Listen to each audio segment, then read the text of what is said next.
जय श्री ओम नमः सिद्धेभ्यः। जय श्री ओम नमः सिद्धेभ्यः। जय श्री ओम नमः सिद्धेभ्यः। ओंकार बिंदु संयुक्तम नित्यं ध्यायन्ति योगिनः कामदं मोक्षदं चैव। ओंकाराय नमो नमः। अविरल शब्द घनोग प्रक्षालित सकल भूतल कलंका मुनि भी निरूपासित तीर्था सरस्वती हरतु नो दुरितान। अज्ञान तिमिरान्धानां ज्ञाना अंजन शलाकया चक्षुर्ण मिलितं येन तस्मै श्री गुरुवे नमः। श्री परम गुरुवे नमः। परंपराचार्य गुरुवे नमः। सकल कलुष विध्वंसकम श्रेयसाम परिवर्धकम धर्म संबंधकम भव्य जीव मन प्रतिबोध कारकम पुण्य प्रकाशकम पाप प्रणाश मिदिदम शास्त्रम श्री समयसार नाम ध्येय अस्य मूल ग्रंथ करता रह श्री सर्वज्ञ देवा। तद उत्तर ग्रंथ करता रह श्री गणधर देवा। प्रति गणधर देवा तेसाम वचना सामाद्य आचार्य कुंद कुंद देव द्वारा विरहचित श्रोता रह सावधान तया शृण्वन्तु।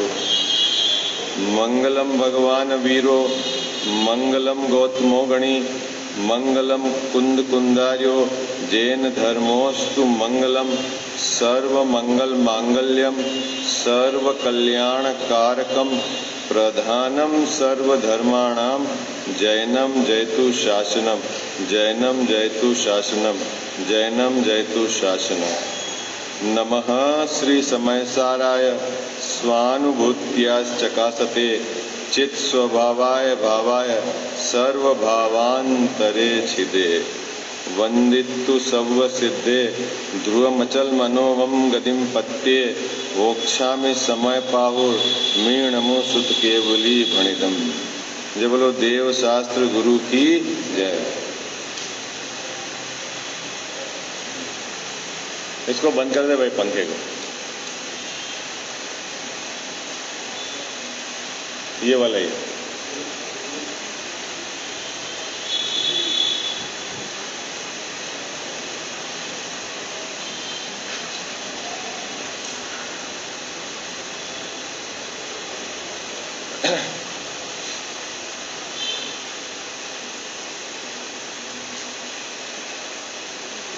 उत्तम आंकिंचन धर्म का महामंगल अवसर है।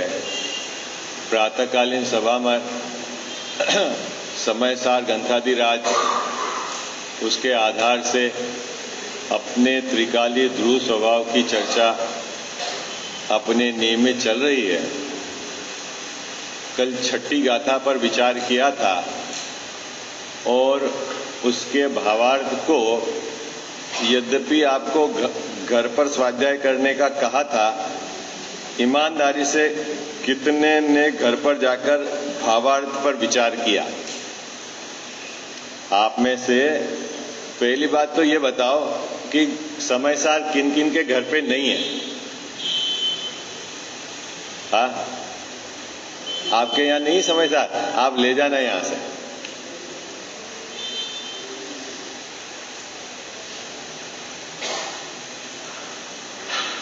वो घर ही नहीं है जैनी का जिसके जिनवाणी नहीं है। बाबूजी बहुत विचित्रता है। देखो भाई क्या करें। तो छठी गाथा आप लोग में से किस किस ने स्वाध्याय करा भावार्थ पर? एक कचरू बाबूजी का हाथ उठ रहा है, बाकी किसी ने घर जाके दो।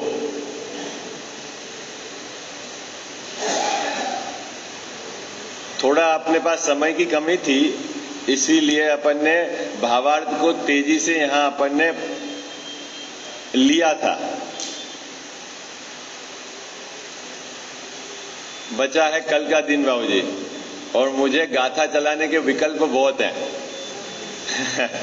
विकल्प बहुत हैं। 11वीं गाथा चलाऊं कि 12वीं चलाऊं कि 14वीं 15वीं चलाऊं कि 144वीं चलाऊं, क्योंकि जब समयसार प्रारंभ किया था तो मेरे ये था कि मैं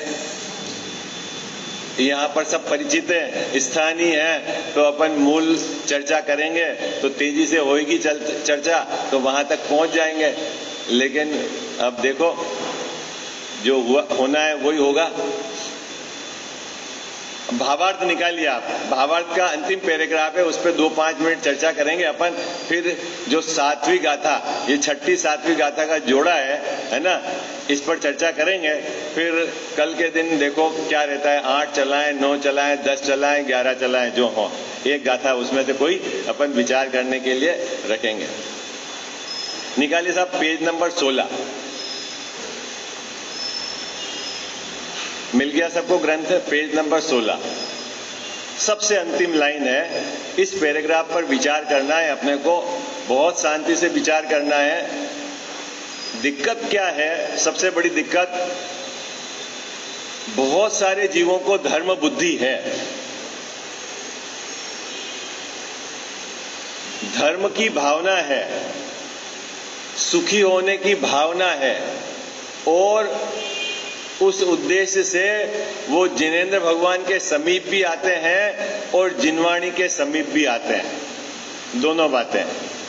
लेकिन जिनवाणी के मर्म को यथार्थ न समझ पाने के कारण उनके जीवन में विपरीतता बनी रहती है।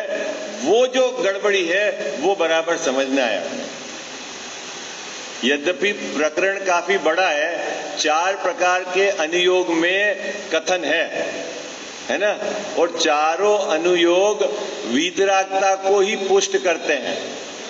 लेकिन चारों प्रकार के अनुयोगों में कथन करने की एक पद्धति है और आपको अर्थ समझने की एक कला है।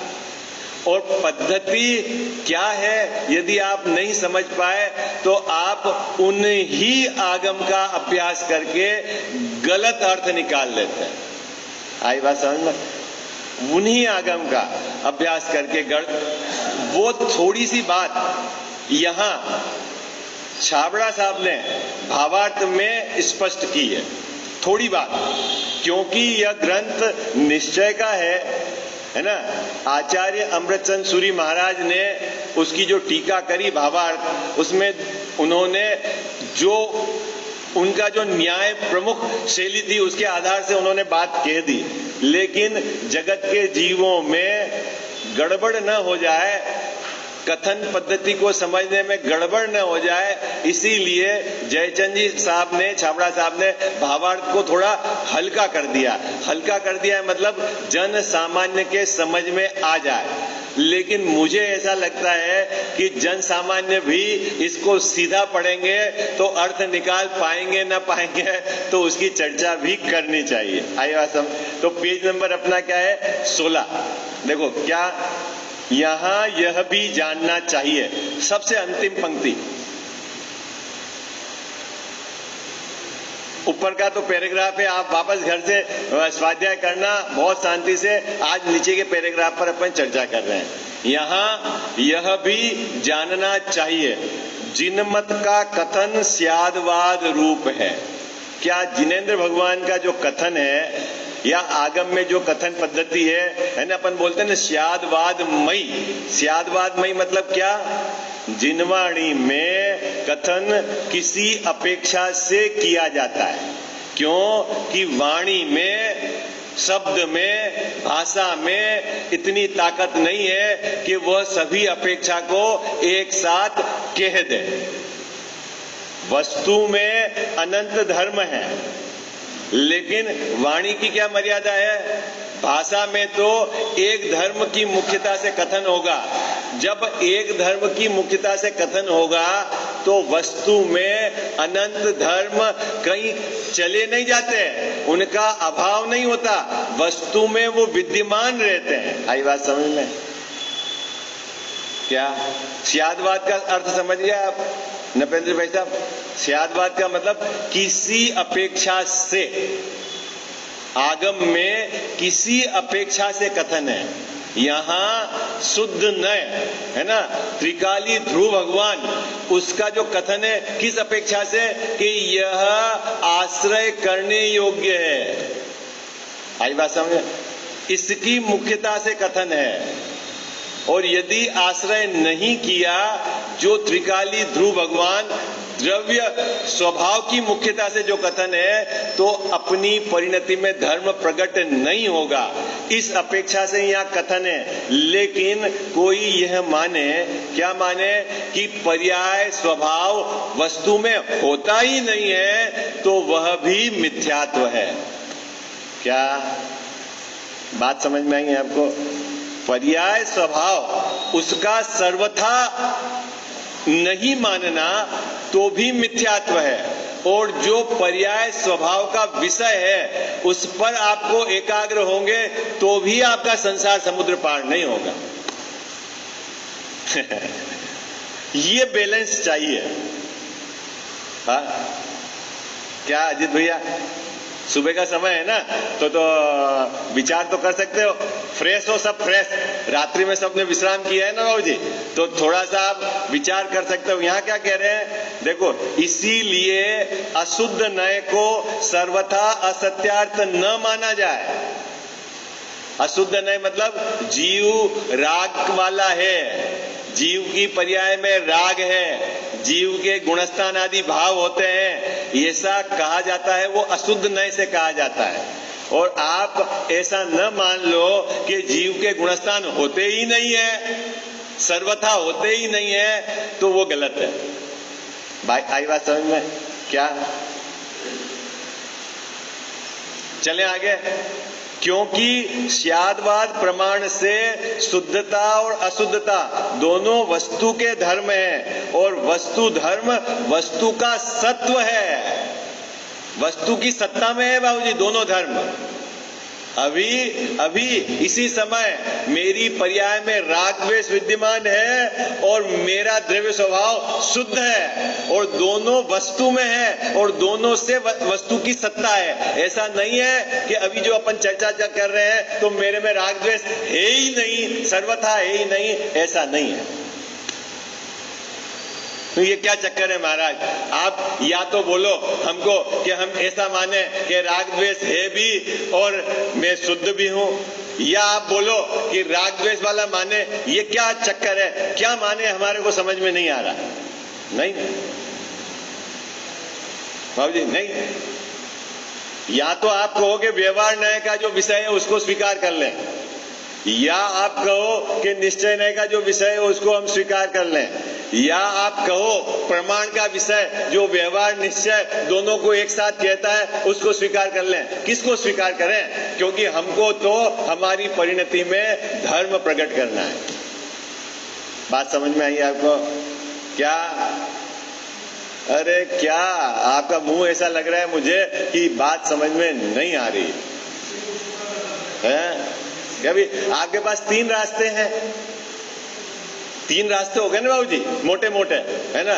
एक तो जो शुद्ध द्रव्य स्वभाव की तरफ से बता जा रहा है उसको स्वीकार करें, या पर्याय स्वभाव से कहा जा रहा है कि इसमें राग है, द्वेष है, ये पहले गुणस्थान में है, इस प्रकार के कर्म के उदय से ये भाव होते हैं, ज्ञानावरणी कर्म के उदय से इस जीव के ज्ञान के स्वभाव का, ये ज्ञान स्वभाव का घात हुआ है। इसको माने कि मैं शुद्ध बुद्ध हूं, परिपूर्ण हूं, मेरे को कोई ज्ञान का घात नहीं हुआ है, मैं तो केवल ज्ञान स्वभावी हूं। इसको माने कि कनक भैया इसको माने कि हाँ मेरे ये भी है और ये भी है, दोनों है, ऐसा माने। किसको माने बोलो भाई?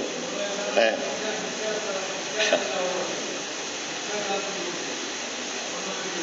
अरे क्या बात समझ में आई आपको? आगम का देखो, इतना लंबे समय से आप अभ्यास कर रहे हैं, स्वाध्याय में आते हैं, आपको मूल विषय पकड़ में आना चाहिए ना बाबू जी। अपन जो द्रव्यलिंगी मुनिराज की चर्चा करते हैं ना, द्रव्यलिंगी मुनिराज, तो क्या उन्होंने आगम का अभ्यास नहीं किया? हाँ बोलो भाई, द्रव्यलिंगी मतलब क्या? द्रव्यलिंगी चौथे गुणस्थान, पांचवें गुणस्थान और पहले गुणस्थान, सभी इन गुणस्थान में रहने वाले मुनिराज द्रव्यलिंगी कहलाते हैं।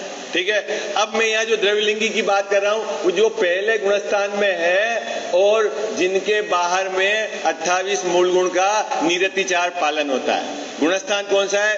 पहला, है ना, और बाहर में 28 मूल गुण का निरतिचार पालन होता है। अब मुझे बताइए कि उन्होंने मुनि व्रत को किसके आधार से अंगीकार किया है?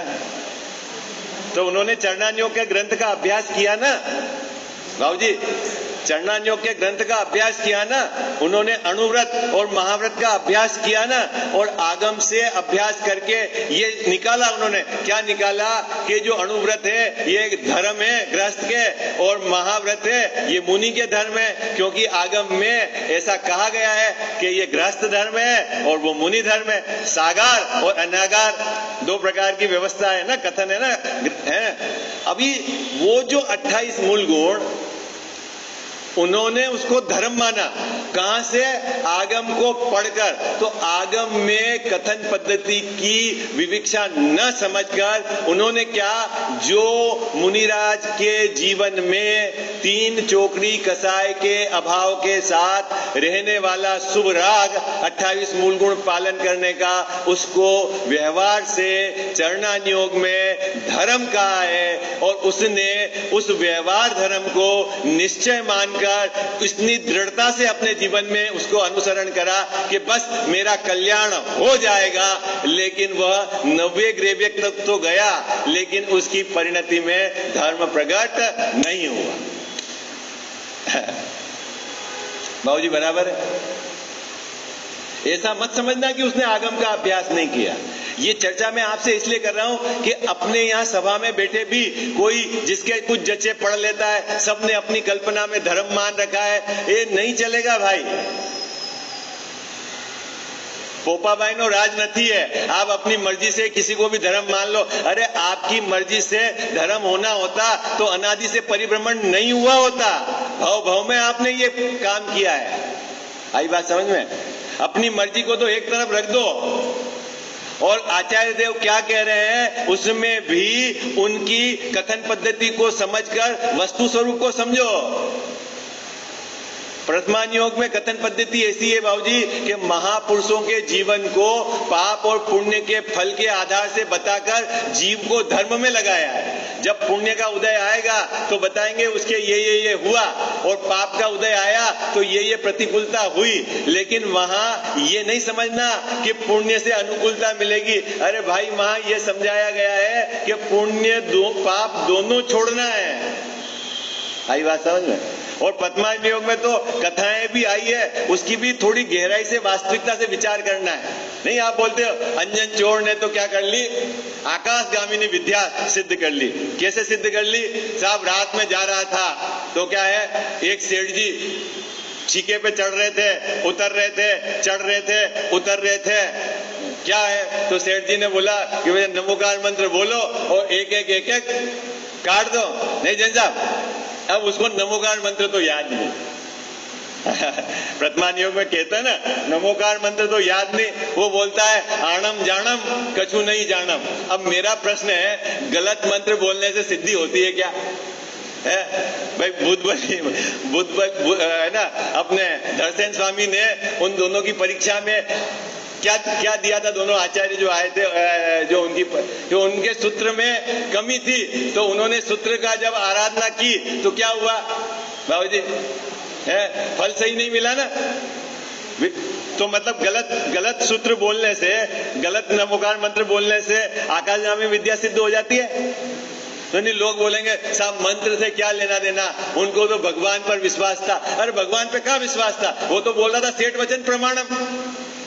वो का भगवान पर विश्वास था? वो तो बोल रहा था बाबूजी सेठ वचन प्रमाणम, कि सेठ का जो वचन है वो सही है। देखो, न तो वो पंच परमेष्टि भगवान को जानता था, और सेठ ने जो किया सही है। और सेठ भी कैसा कि उसको खुद को तो विश्वास नहीं हो रहा है, चढ़ रहा है उतर रहा है, चढ़ रहा है उतर रहा है, और उसके वचन से उसको आकाशगामी सिद्धा होती है। भैया वो प्रथमान योग के जो कथन पढ़ो आप, तो थोड़ा अपनी बुद्धि लगाना। आई बात समझ में? हाँ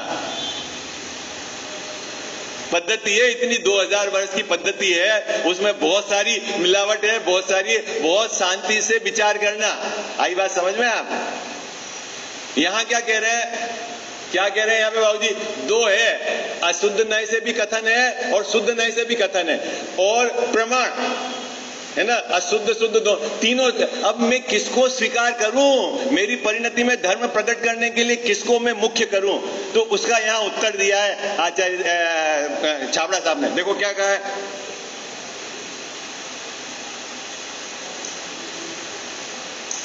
अशुद्ध नय को यहाँ हे कहा है। हे कहा है मतलब छोड़ना है। छोड़ना है मतलब वस्तु से नहीं निकल गया है वस्तु से नहीं निकल गया है बाबूजी। छोड़ना है मतलब दृष्टि में छोड़ना है।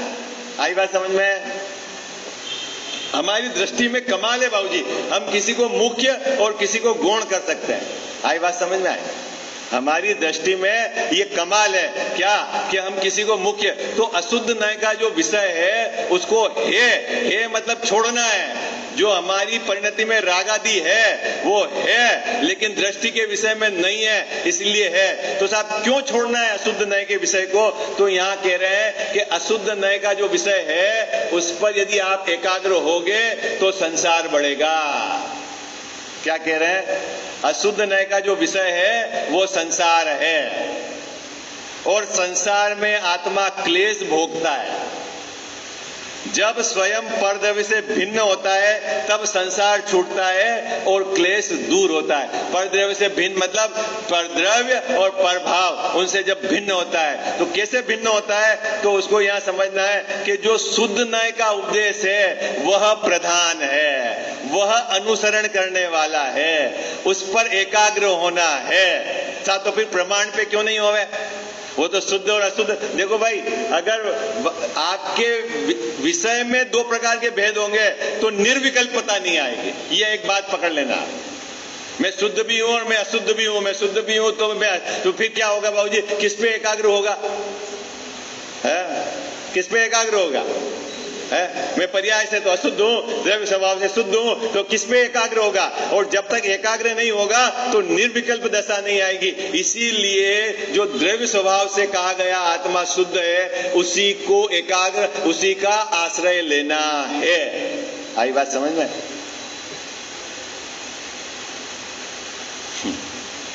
प्रयोजनभूत पदार्थ, टोडरमल्ली साहब ने कहा प्रयोजनभूत पदार्थ, प्रयोजन पर दृष्टि होनी जरूरी है। आई बात समझ में आ गई? ये कहां की चर्चा चल रही है हेमेंद्र जी भाई साहब? आगम के अभ्यास करते हुए भी क्या गड़बड़ी रह जाती है, ये चर्चा चल रही है।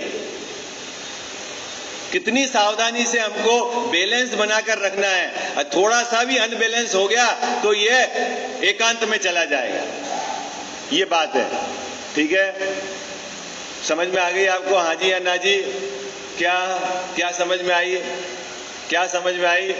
जो कथन पद्धति अगर यहाँ समय सार के अनुसार देखें तो निश्चय व्यवहार नय से आगम में कथन है।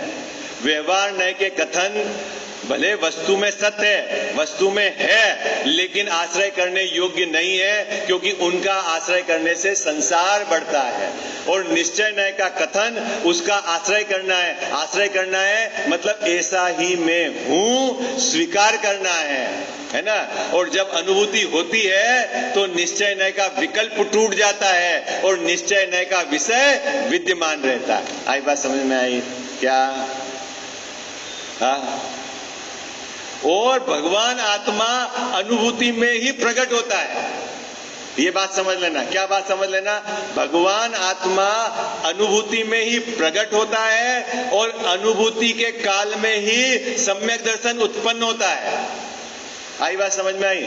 और अनुभूति से ही सम्यक दर्शन सुरक्षित रहता है और अनुभूति से ही जीव में पर्याय में रागादिक मिटते हैं।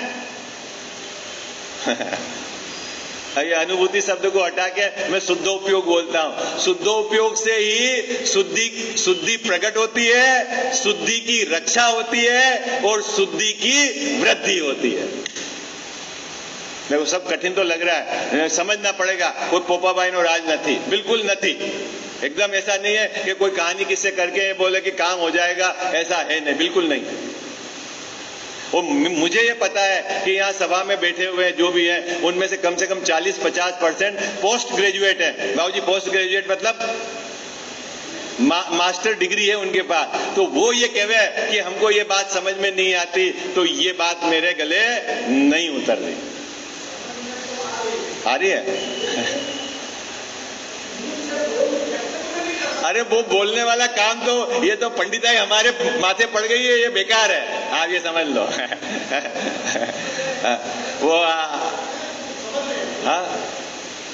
वो हमारे एक मित्र है, नाम भूलिया, क्या नाम है, सुबोध जी।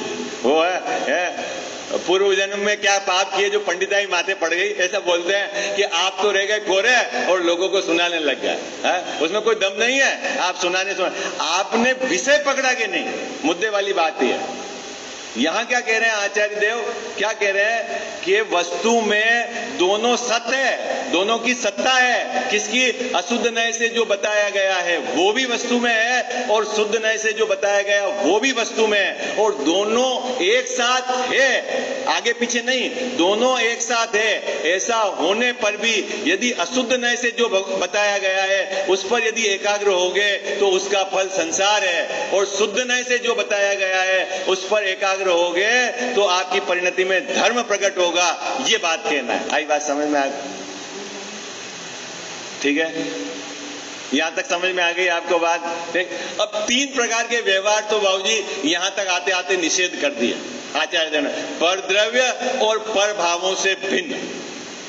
ठीक है, क्या निषेध कर दिए? पर द्रव्य मतलब मैं शरीर कर्म उनसे तो अत्यंत भिन्न हो, क्योंकि उनमें तो अत्यंत अभाव है। ये परद्रव्य है, पुद्गल, और जड़ कर्म है वो भी पुद्गल है, और मैं जीव हूं, तो हम दोनों के बीच में तो क्या दीवार है बाबूजी? वज्र की दीवार है।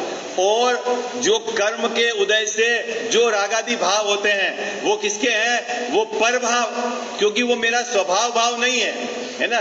भले ही अशुद्ध नय से ये कहा जाता है कि मेरी पर्याय में है रागादि, लेकिन वह मेरा स्वभाव नहीं है, इसीलिए वो परभाव। क्या बात समझ में आई? वह मेरा स्वभाव नहीं है, क्रोध मेरा स्वभाव नहीं है, इसलिए परभाव मतलब किसका है? पुद्गल का। तो आपका स्वभाव क्या है? कि मेरा स्वभाव क्षमा है, ये मेरा स्वभाव है। आई बात समझ में? तो अभी पर्याय में रागादि है कि नहीं? भले है, लेकिन वो किसके? कि वो पर भाव है, पर के लक्ष्य से हुआ है। यदि मैं अपने स्वभाव का लक्ष्य लूं तो मेरी परिणति में रागादिक नहीं रहेंगे, स्वभाव भाव आ जाएगा। इतनी सीधी सी बात है।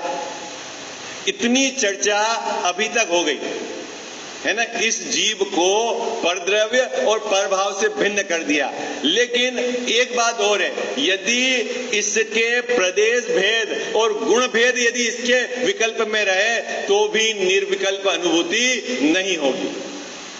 अब एक समस्या आई है आचार्य देव के पास। क्या समस्या आई बाबूजी छठी गाथा के बाद? कि यदि इसके प्रदेश भेद और गुण भेद यदि इस प्रकार का विकल्प रहा तो भी निर्विकल्प अनुभूति नहीं होगी, और अनुभूति नहीं होगी तो सम्यक दर्शन प्रस्तुत, अनुभूति से प्रस्तुत है सम्यक दर्शन, तो सम्यक दर्शन प्रकट नहीं होगा। सम्यक दर्शन प्रकट नहीं हुआ तो परिणति में धर्म प्रकट नहीं होगा। धर्म प्रकट नहीं होगा तो ये जीव क्या दुख ही भोगेगा, एकमात्र दुख ही भोगेगा।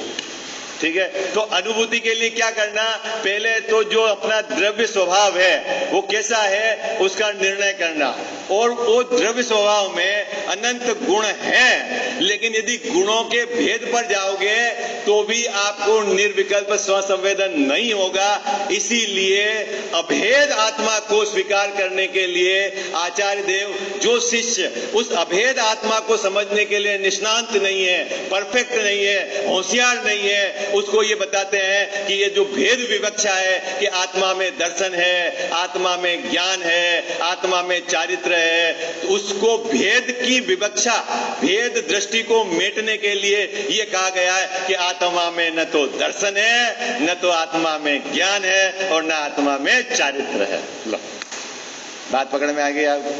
किस उद्देश्य से कहा? बात पकड़ना। आत्मा में है ही नहीं, अतद्भावे है। भाई केवली भगवान की वाणी में आया है, लेकिन क्या यदि तेरी दृष्टि भेद वाली रही तो तू अभेद की दृष्टि नहीं कर पाएगा, और अभेद की दृष्टि नहीं होगी तो तेरे को निर्विकल्प स्वसंवेदन नहीं होगा, और निर्विकल्प स्वसंवेदन नहीं होगा तो तेरी परिणति में धर्म प्रकट नहीं होगा। आचार्य देव तो तेरे को स्वानुभव कराने की पूरी विधि बता रहे हैं, आई बात समझ, क्योंकि उस स्वानुभव से ही तेरी परिणति में धर्म प्रसूत होगा। ते परिणति में धर्म कहां से जन्म होगा बाबूजी? स्वानुभूति से होगा, है ना। बराबर ध्यान रखना, स्वानुभूति से सम्यक दर्शन होगा, शुद्धोपयोग स्वानुभूति से ही गुणस्थान आपके बढ़ेंगे, आई बात समझ में, और स्वानुभूति से ही जो आपकी परिणति में धर्म प्रकट हुआ है उसकी रक्षा होगी। इसीलिए इस विधि को अच्छे से समझना अनिवार्य है। चलें आगे, बात समझ में आ गई? 7वीं गाथा का विषय वस्तु क्या है, ठीक है। चलो अभी अब गाथा का पाठ करते हैं। ववहारेणुवदी सदी णाणिस्य चरितदंसणाणम्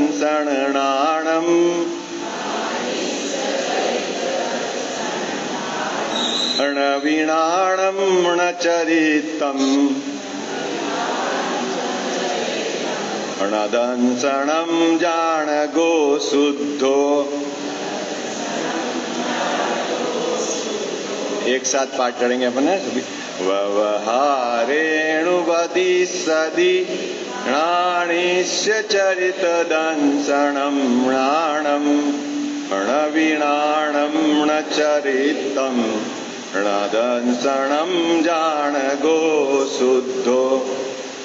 हरिगीत।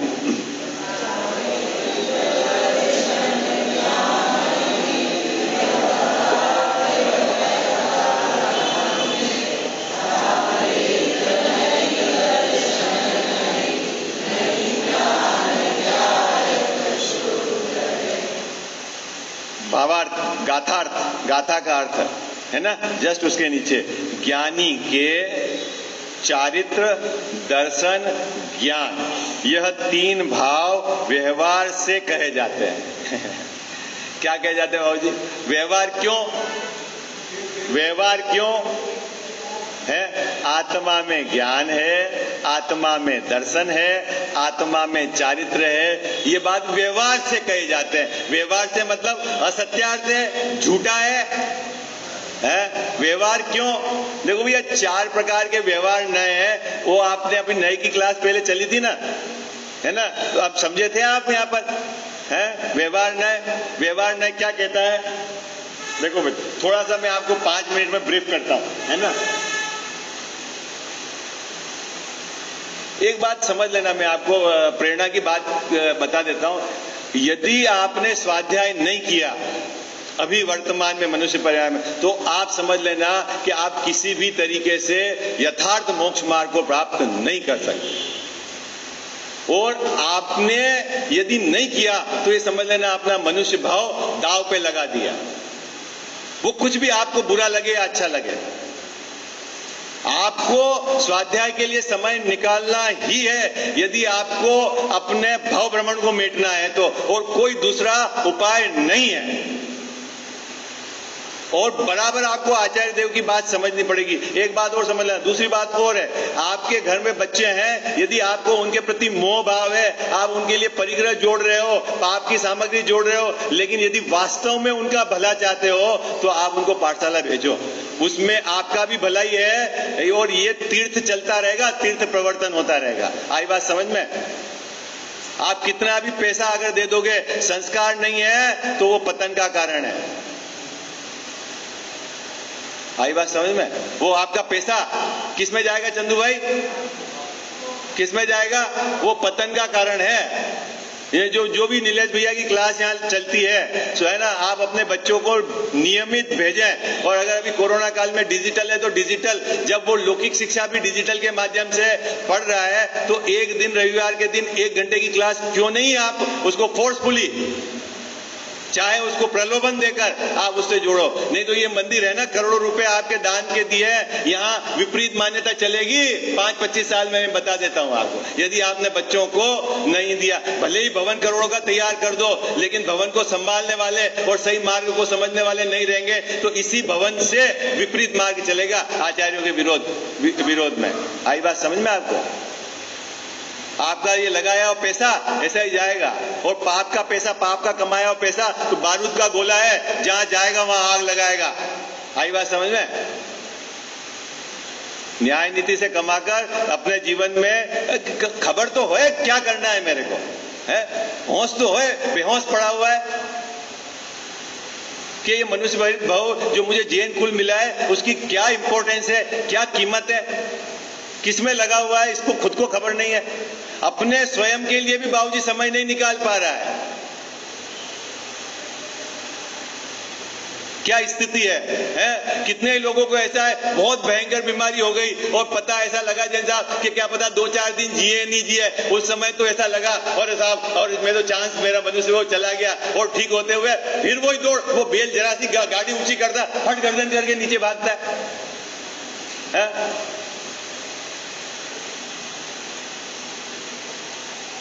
करूंगा करूंगा करूंगा करूंगा, ये काम है, ये काम है, ये बच्चे का कर दूंगा, इसका कर दूंगा, इसका कर दूंगा। अरे मूर्ख, तू तेरी सोच, उसका काम तो उसके पुण्य के उदय से होगा बाहर में, तू कुछ नहीं कर सकता, पहले ये स्वीकार कर।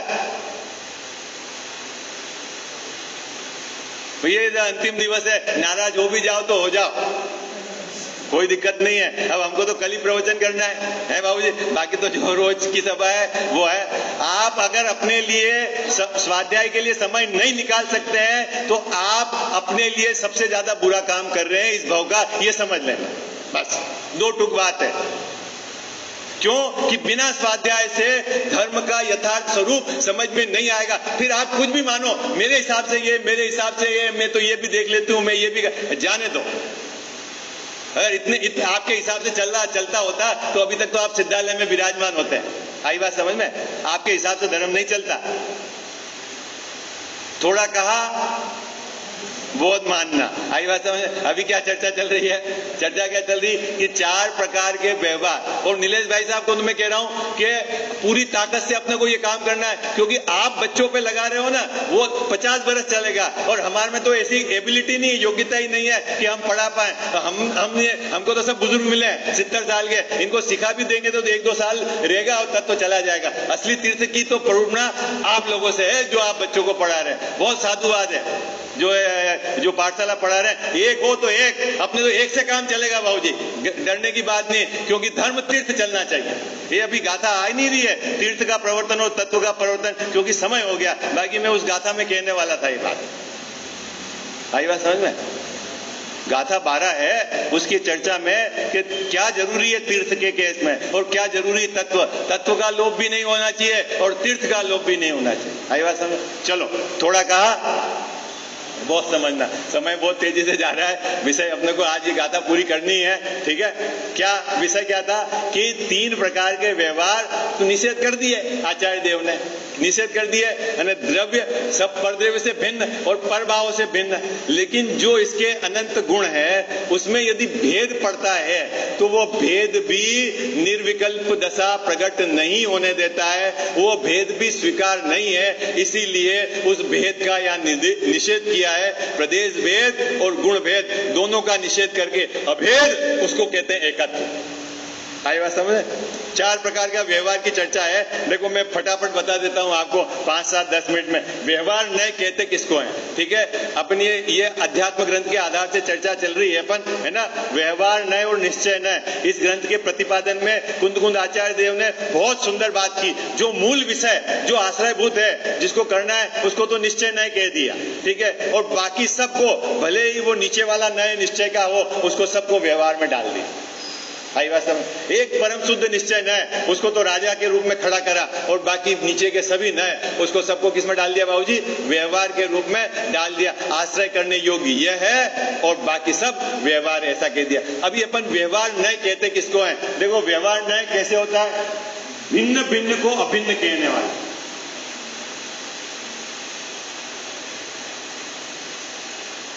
और अभेद में भेद डालने वाला।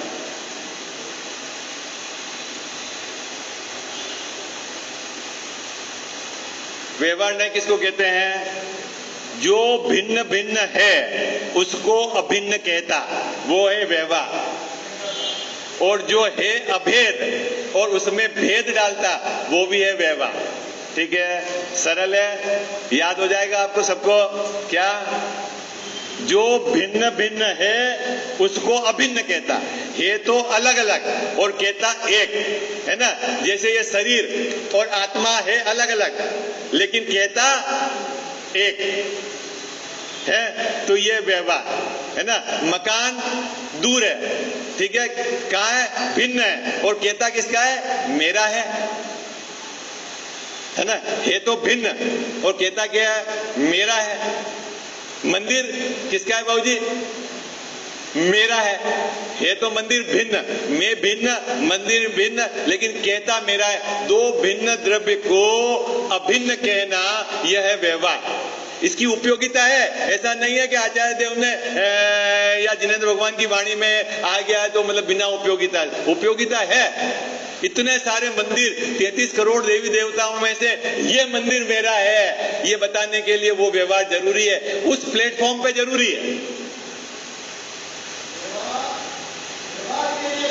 हाँ, ये बात बाबूजी ने पकड़ ली। अब बाबूजी जब गुरुदेव श्री का प्रवचन सुनने लगे, अब आनंद ही आनंद है।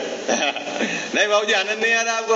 है क्या माल है? देखो, व्यवहार और निश्चय दोनों की संधि भी समझना। व्यवहार हमेशा निश्चय का प्रतिपादक होता है। अगर व्यवहार निश्चय को प्रतिपादन नहीं करे तो वो व्यवहार कथन ही नहीं है। और निश्चय की एक विशेषता है, अगर वो व्यवहार का निषेध नहीं करे तो वो निश्चय नहीं है। निश्चय जब भी बोलेगा ये झूठा है, ये असत्यार्थ है, किसको बोलेगा? किसको? ये जी बात पकड़ में आई है? निश्चय कहेगा कि दयादान पूजा के भाव धर्म नहीं है। अगर वो नहीं कहे तो निश्चय नहीं है। आई बात समझ में? ये मेरी बात नहीं है कि मैं इसमें से निकाल के आपको बता सकता हूं, मेरे पास समय बहुत कम है। ये आचार्य देव की बात है। व्यवहार के कथन का यदि निषेध नहीं किया जाए निश्चय से, तो वो निश्चय का कथन नहीं है। बाबूजी बराबर है? और व्यवहार यदि निश्चय को प्रतिपादित नहीं करे, वो व्यवहार को प्रतिपादित करे, तो वो व्यवहार नहीं है, व्यवहार का कथन नहीं है। भाई आई बात समझ में? ठीक है, अब आगे की बात। क्या बात? दो भिन्न भिन्न को अभिन्न कहना, ये एक नंबर का व्यवहार। दूसरा भेद है, उसमें अभेद है, अभेद में भेद डालना व्यवहार है। तो भिन्न भिन्न को अभिन्न कहना मतलब जो आत्मा से दूर है। आत्मा से क्या दूर है? घर, पत्नी, बच्चे, शरीर, सब आत्मा से दूर है। 8 कर्म सब आत्मा से दूर है तो भिन्न, लेकिन उसको जीव के कहना, शरीर जीव का कहना, है ना, कर्म जीव का कहना, घर जीव का कहना, ये कहलाता व्यवहार। सरल है? अरे हाजी है नाजी है तो आत्मा से दूर, लेकिन कहा जाता है ये पत्नी मेरी है। यदि पत्नी मेरी, वास्तव में तो पत्नी दूर है, लेकिन मेरी क्यों कहा जाता है? उसकी उपयोगिता भी है और व्यवहार भी है। मतलब ये पत्नी मेरी है, बाकी सब स्त्रियां पत्नी नहीं है, वो लौकिक व्यवहार आपका उसी से चलेगा। ये मकान मेरा है तो ये बाकी दूसरों के घर में नहीं घुस सकता है। मैं अब किसी का तो होता ही नहीं मकान, ऐसा नहीं, वो लौकिक व्यवस्था उससे चलेगी, उसकी एक अपनी आवश्यकता है। लेकिन श्रद्धा करने के लिए जब मोक्ष मार्ग में आरूढ़ होना है, अनुभूति के केस में, तो बोले नहीं है, एक सिरे से खारिज। मकान मेरा नहीं है, शरीर मेरा नहीं है, पत्नी मेरी नहीं है, 8 कर्म मेरे नहीं है, रागादि भाव मेरे नहीं है, ज्ञान दर्शन के गुणभेद मेरे में नहीं है, एक अभेद आत्मा। बाबूजी बात पकड़ में आ रही है? उसकी उपयोगिता उसकी जगह है, और लेकिन यहां क्या करना है? यहां तो स्वानुभूति का विषय बताना है। यहां क्या बताना है? स्वानुभूति का विषय बताना है। जब स्वानुभूति का विषय बताएंगे तो जिस पर एकाग्र होना है ये बताना है, तो वो मुझ में नहीं है। ठीक है? व्यवहार किसको कहना? दो भिन्न भिन्न को अभिन्न कहता है। ठीक है? ये भी 2 प्रकार के व्यवहार होते हैं। ठीक है ना? अभी देखो, इसमें 2 बंटवारा है, एक तो सद्भूत और असद्भूत। नाम सुनना है आपने? सद्भूत और असद्भूत। सद्भूत मतलब अपने द्रव्य क्षेत्र काल की सीमा में रहवे, वो तो है सद्भूत। और जो अपने द्रव्य क्षेत्र काल भाव की सीमा से बाहर है वो है असद्भूत। मतलब वो आत्मा में है ही नहीं, वो कहलाता असद्भूत। और जो आत्मा में है वो कहलाता है सद्भूत। सद्भूत मतलब है और असद्भूत मतलब नहीं है। कहां से लेना बाबूजी? द्रव्य क्षेत्र काल भाव उसमें है तो वो सद्भूत, गुण पर्याय में है तो सद्भूत, और अपने सीमा से बाहर है तो असद्भूत। ठीक है, सरल है। अब असद्भुत में भी दो भेद होते हैं, एक उपचरित और एक अनुपचरित। अरे हाँ जी या ना जी, बोले शास्त्रीय भाषा है लेकिन भाव तो पकड़ लो आप। उपचरित किसको कहते हैं? उपचार से, जो संश्लेष रूप से भी आत्मा के साथ नहीं रहते। क्या? जो संश्लेष रूप से भी आत्मा के साथ नहीं रहते, मतलब आत्मा के साथ जिनका एक क्षेत्र होगा संबंध भी नहीं है और उससे भी दूर दूर है, उनको कहते हैं उपचरित असद्भुत व्यवहार नय। आई बात समझ में? संश्लेष रूप से कौन कौन रहते हैं? आत्मा यहाँ है, ठीक है, उसके साथ कर्म यहाँ है, शरीर यहाँ है, तो ये तो सब यहाँ एक जगह है। अब कपड़ा दूर है, ठीक है। अब ये किसका शर्ट है? बोलो बाबू जी किसका शर्ट है? अपन 5 जने यात्रा करने के लिए गए तो बोले ये किसका टॉवेल है? तो अपना टॉवेल अपना। तो ये जो कहा जाता है कि ये मेरा टॉवेल है, इसके पीछे क्या है? ये भले मेरे इस शरीर से इसकी दूरी बहुत है लेकिन उसकी एक उपयोगिता है, और जब दृष्टि के विषय में बात करेंगे तो वो नहीं है। ठीक है, समझ में आ गया? उपचरित मतलब उपचार से कहा गया। अब आपको विस्तार से समझना है तो आप नियमित स्वाध्याय में आओ, अभी अपने पास समय बहुत कम है। दूसरा अनुपचरित। अनुपचरित मतलब जो है तो यहाँ संश्लेष रूप से शरीर, 9 कर्म में शरीर ये, बाकी दूर, जिससे पाप पुण्य के उदय से इसका संबंध बढ़, शरीर और 8 कर्म ये जीव के कहे जाते हैं। क्या है ना? शरीर और ये 8 कर्म जीव के कहे जाते हैं ना बाबूजी? बोलते हो ना ये 2 इंद्रिय जीव है, ये 3 इंद्रिय जीव है, तो इंद्रिय जीव है। अरे बोलो भाई, इंद्रिय तो जड़ है, इंद्रिय तो जड़ है, फिर क्या क्यों कहा जाता है 2 इंद्रिय जीव है, 3 इंद्रिय जीव है, 4 इंद्रिय जीव है? तो उसकी एक उपयोगिता है शरीर को जीव कहने के लिए कि अंदर उस जीव की रक्षा करने का भाव है, क्योंकि जो है ना वीतराग वाणी में तो सबके कल्याण की बात आई है। आई बात समझ? विपिन भैया 2 इंद्रिय जीव कहा तो इंद्रिय जीव नहीं है, लेकिन उसकी भी एक उपयोगिता है कि आपको उसकी रक्षा करनी है। नहीं तो आप बोलोगे कि ये जीव नहीं है, शरीर अलग है, जीव अलग है, तो उसको भस्म कर दो, क्या फर्क पड़ता है? शरीर को जीव कहना उसकी उपयोगिता है, लेकिन अनुभूति में ये शरीर को जीव मानोगे काम नहीं चलेगा। तो ये निषेध।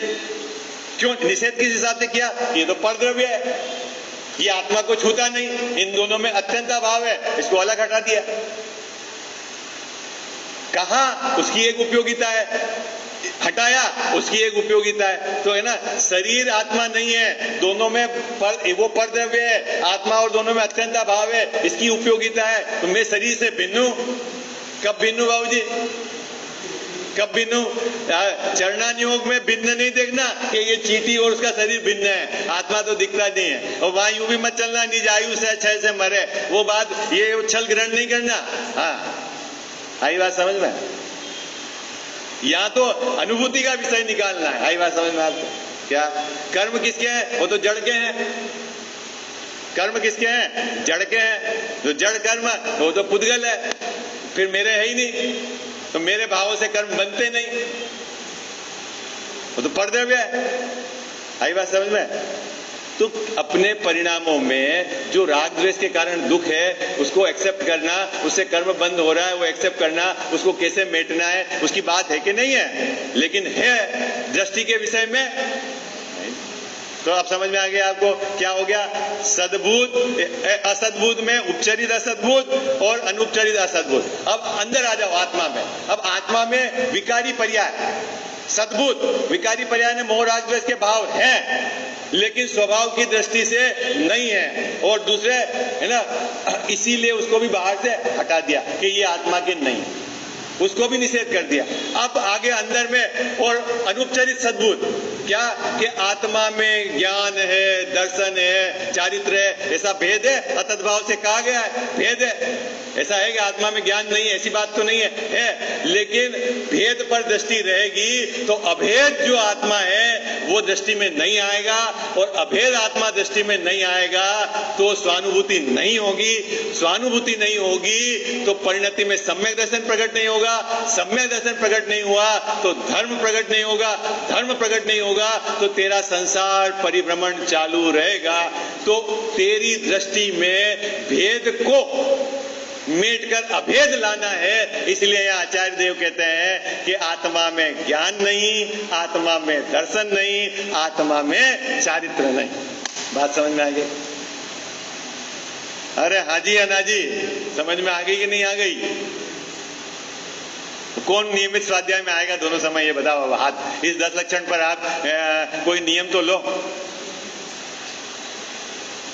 हेलो बाबू जी, हमारा गला फाड़ के 10 दिन हो गए, एक भी हाथ खड़ा नहीं हुआ अभी तो। जो रोज आ रहे हैं उनसे तो हाथ खड़े करवाना ही नहीं है भाई। अच्छा एक बात बता दो, आपकी समस्या क्या है? आपको सुखी होना है कि नहीं होना है?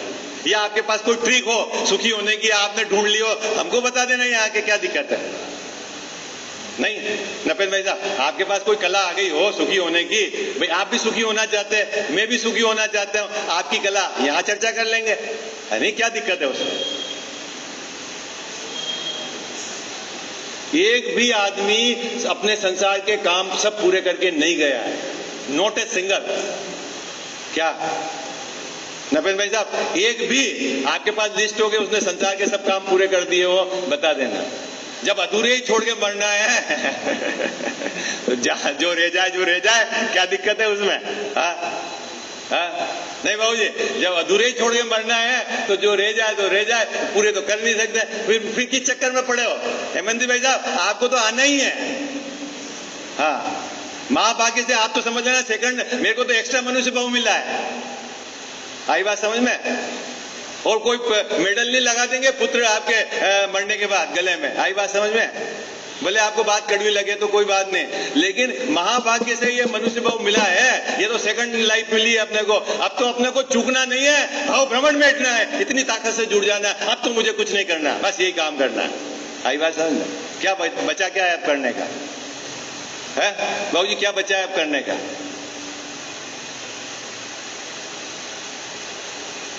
और नाराज हो जाओ तो हो भी जाओ, मेरे को क्या है, मैं तो आचार्यों की बात कह रहा हूं आपको, मेरे क्या है? नहीं बाबू जी, अभी क्या स्थिति है संसार की है पता? अभी कोई कल्पना नहीं कर सकता है बाबू जी, कोई कल्पना नहीं कर सकता है कल रहे या नहीं रहे हैं। फिर कल की क्यों प्लानिंग करने की? ये करना ये करना ये करना है, क्या दिक्कत है? और कर सकता हो तो कर, तू कर सकता है क्या? पहले ये तो नक्की कर, तूने क्या क्या आज तक किया है ये बता, और तू क्या क्या कर सकता है ये बता। अरे साहब आपको क्या पता है, अरे बड़ी मुश्किल से गृहस्थी चलती है। भैया तू नहीं चला रहा है, पुण्य के उदय से चल रही है, बाकी तो ना चक्कर में ना पड़ना तू। हाँ, वो बैलगाड़ी है, टोडरमल्ली साहब की बैलगाड़ी के नीचे जो कुत्ता चलता है ना, वो ये मानता है मैं बैलगाड़ी चला रहा हूँ। चंदू भाई क्या मानता है वो? मैं बैलगाड़ी चला रहा हूँ, थक गया हूँ, पसीना आ रहा है। कितना वजन उठाया उसने? है एक जरा सा बीपी बढ़े, फ्लोटिंग हो जाए, खुद को अपना याद नहीं रहे मैं कौन हूं, क्या ठिकाना है अभी? आई बात समझ में? एक समय मनुष्य भाव का बर्बाद करने योग्य नहीं है। आई बात समझ? इतनी सावधानी होए, वो सुधी श्रावक है, वो पात्र जीव है, वो अपना कल्याण कर सकता है। आई बात समझ में? और यहां बैठे हैं, किसी के दाल रोटी की दिक्कत हो तो वो संपर्क कर ले हमसे, मुझसे कर ले संपर्क। दाल रोटी की दिक्कत तो नहीं है किसी के, और उसके बाद की क्या चक्कर है बता दो आप। बाबू जी दाल रोटी की तो दिक्कत नहीं है ना किसी के, फिर क्या दिक्कत है? देखो मैंने वो पहले दिन भी बोला था, ज्यादा पुण्य के उदय की चाह मत करो, क्योंकि वो स्ट्रोक खत्म हो जाएगा आपका। आई बात समझ में? 10 मकान हो जाए, 5 मकान हो जाए, 15 गाड़ी हो जाए, बैठोगे तो एक में, और स्टॉक खत्म हो जाएगा। स्टॉक खत्म हो जाएगा। इसलिए चंदू भाई जो प्राप्त है उसमें संतोष करके आराधना करो। थोड़ा का अब मैंने बोला ना कह ही देऊं, अंतिम समय है ना, आप नाराज हो तो नाराज हो, हैं कल परसों तो चिड़िया उड़ जाएगी। अरे बोलो उड़ेंगे कि आप रेगुलर आओगे, ये बताओ आप तो। चलो अब अपन टीका पढ़ते हैं, 5 मिनट का समय है, टीका पढ़ते हैं। जो बात अपन ने अभी चर्चा में की वही बात आचार्य अमृतचंद सूरी महाराज टीका में उसको स्पष्ट करते हैं। इस गायक आत्मा को बंद पर्याय के निमित्त से अशुद्धता तो दूर रहो। ये पंक्ति क्यों कह रहे हैं? क्योंकि पहले 5-6 गाथा में ये बता के आ गए कि बंद पर्याय से तो अशुद्धता, क्योंकि गायक भाव जो है ना शुभ अशुभ भाव रूप नहीं होता। जब शुभ अशुभ भाव रूप नहीं होता तो उसमें बंद के कारण, राग द्वेष के कारण, शुभ अशुभ भाव के कारण गायक भाव में अशुद्धता नहीं आती। आई बात समझ में? ये बात तो पहले कह आए हैं, ठीक है। किंतु उसके दर्शन, ज्ञान, चारित्र भी विद्यमान नहीं है, क्योंकि अनंत धर्मों वाले एक धर्मी में जो निष्णात नहीं है, अनंत धर्मी वाला आत्मा उसको अनंत अभेद रूप से जानने में जो निष्णात नहीं है, परफेक्ट नहीं है, होशियार नहीं है, ऐसे निकटवर्ती शिष्य जन को धर्मी को बतलाने वाले कतिपय धर्मों के द्वारा उपदेश करते हुए आचार्य का यद्यपि धर्म और धर्मी का स्वभाव से अभेद है। आई बात समझ में? ऐसा नहीं समझना कि आत्मा में वो गुण है ही नहीं, यहाँ तो अभेद की दृष्टि करानी है। ऐसा नहीं कि आत्मा में ज्ञान नहीं है, अभेद की दृष्टि करानी है, इसीलिए भेद को यहाँ निषेध किया जा रहा है। और किस जीव के लिए? जो अभेद में निष्णात नहीं है। जो अभेद में निष्णात है वो तो अभेद का आश्रय कर। जो अभेद में निष्णात नहीं है उसको भेद मिटाने के लिए कहा जा रहा है कि आत्मा में भेद नहीं है। आई बात समझ?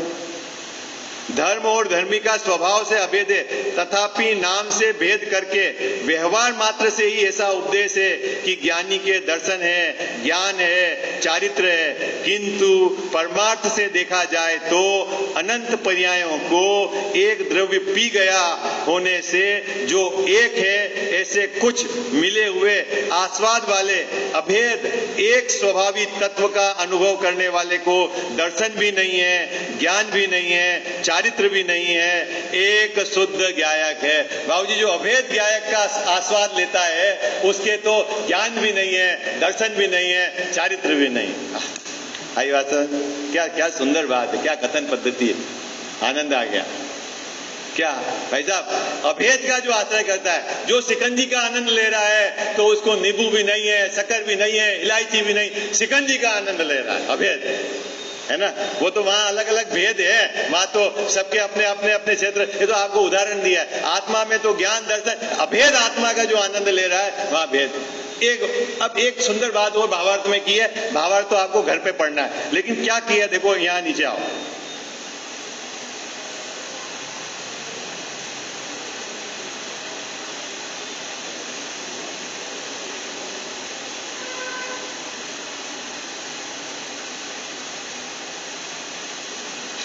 जहां तक नीचे की 2 पंक्ति, जहां तक मिल गई, जहां तक रागादिक दूर नहीं हो जाते वहां तक भेद को गौण करके अभेद रूप निर्विकल्प अनुभव कराया गया है।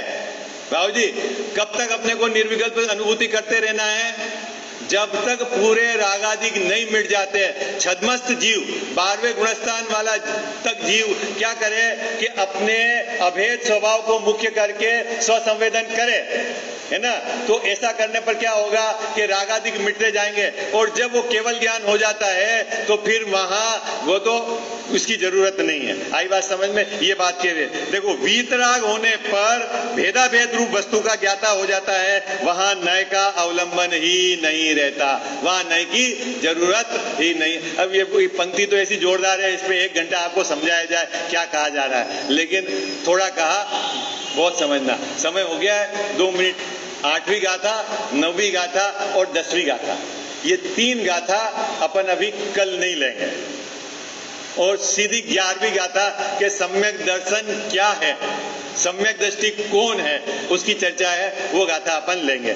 8वीं गाथा में ये जबकि बहुत सुंदर व्यवहार की बात है, अभी निश्चय का डोज दे दिया आचार्य देव ने 6ठी 7वीं गाथा तक, और तुरंत बाद 3 गाथा व्यवहार की मुख्यता से कहा गया है। ठीक है, क्या कहा गया है कि साहब जब सब व्यवहार निषेध कर दिया आपने तो फिर व्यवहार की क्या जरूरत है, तो कहा है कि अनार्य भाषा के बिना अनार्य को नहीं समझा सकते, है ना। व्यवहार के बिना क्या है, निश्चय को नहीं समझा सकते, 8वीं गाथा। और 9वीं और 10वीं गाथा में व्यवहार निश्चय का किस प्रकार से प्रतिपादक है ना, कौन शुद्ध केवली है और कौन है ना जो आत्मा को जानता है वो निश्चय से शुद्ध केवली है, और जो द्वादशांग को जानता है वो व्यवहार से शुद्ध केवली। ये 3 गाथा छोड़कर अपन सीधी 11वीं गाथा कर लेंगे, जिसमें सम्यक दृष्टि कौन है उसकी चर्चा है, विशेष चर्चा अपन